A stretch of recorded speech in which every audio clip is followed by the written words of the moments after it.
Thursday the 19th of October 2017. This morning it didn't get properly light until about 7:30. The house and garden here at the Rise is pretty much surrounded by trees. This makes it appear even darker. I generally like the room-like feeling that it creates. I was up as usual very early in order to make time for this journal. I normally manage to get an hour writing before the children start to come down. On Thursdays, Marshall is out all day. He has college in the morning and his placement in the afternoon. He needs sandwiches and cake. David needs his salad box and his sandwiches for his tea. Tonight is recording night. I get an evening fairly free. This evening I am going to spend reading through my spinning wheel manuals. In my first book, I mentioned that it was going to tackle spinning. David bought me a spinning wheel for my birthday last year.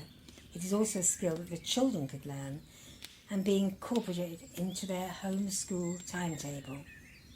I love the traditional skills. They give you a real sense of history and help you to understand why the pace of life was much slower then.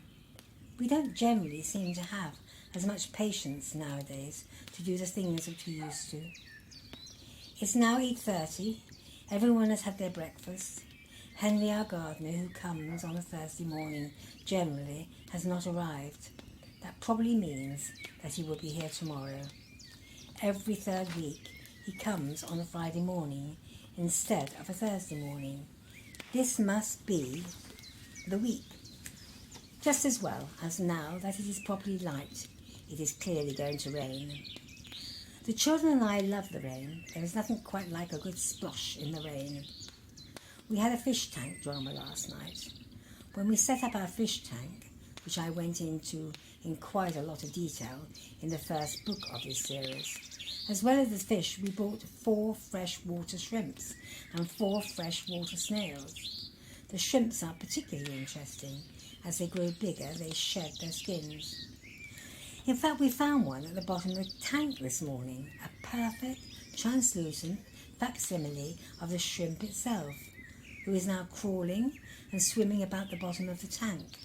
It spent its entire life cleaning up the debris in the tank.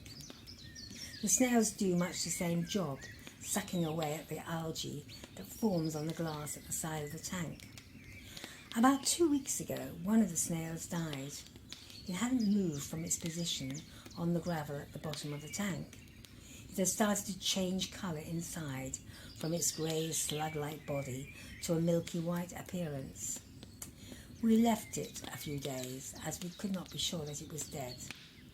There is no respiratory test for a snail. There is no visible heartbeat. After a few days it hadn't moved and we became concerned for its pollutive effects on the tank. David removed it and disposed of it.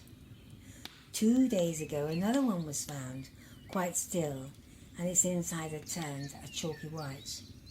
We decided to remove him but keep him in a jam jar of the pond water. Last night I noticed that a third snail was changing colour internally. I said to David that it was very strange. The tank was crystal clear and balanced. The fish were breeding. What could have caused it? I suddenly wondered if it was some form of hibernation. David said that he would look it up. There it was, a picture with snails forming a white hibernation crust just exactly like ours. We felt stricken that we may have put a first snail outside thinking he was dead, and all the while he was merely in hibernation. I hope he is able to make his way down to our pond when he wakes up. Maybe we will come upon him on one of our foraging days. He's very distinctive with his black shell, with its thin white stripes. Our fish tank is endlessly interesting, and we now have 5 small fry of varying sizes. They've done well to survive. The experts at the aquatic shop informed us that there is usually about 30 born to a fish at any one time. Most don't survive. Once they get to over a centimetre long, they have a very good chance of surviving and growing into adult fish.